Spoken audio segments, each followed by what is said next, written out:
Hello, let's take a look how to configure the Exsync via camera I/O Linea ML multi-line color camera.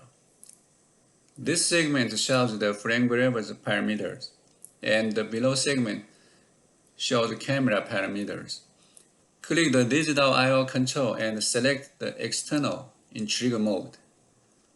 There are three options in trigger source: CLHS in, which is Exsync from the frame graver; loader encoder, literally Exsync from an encoder;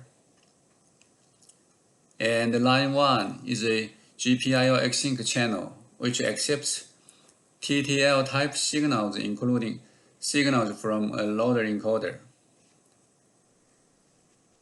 You may have a question: what's the difference between the loader encoder and line 1 then? The loader encoder generally outputs two phases, phase A and phase B. With their logic relationship, an application system can distinguish the direction of rotation, whereas the line 1 can't. Let's choose line 1 first and choose the rising edge. The Exsync is working.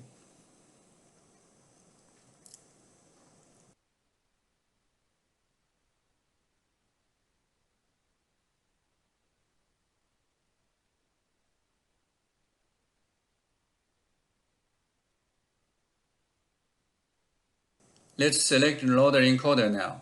I've connected phase A and B to pin 5 and pin 6 respectively. Of course, encoder signal ground and camera signal ground are connected as well. Leave the rising edge clockwise and motion as they are. The Exsync is working well. Now change the encoder direction to counterclockwise. See if it's working or not. It's still working.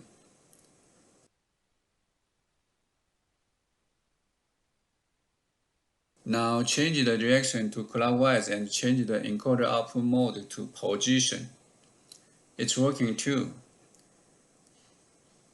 Change the encoder direction to counterclockwise. The elbow becomes red color. It isn't working because the direction option I've chosen in the interface isn't matching to the real direction of rotation. Change the direction to clockwise. It's working now. The position option in the encoder outputs mode senses the encoder rotating direction, whereas the motion option is just reacting to all the signal edges and ignores the rotating direction. Thanks for watching.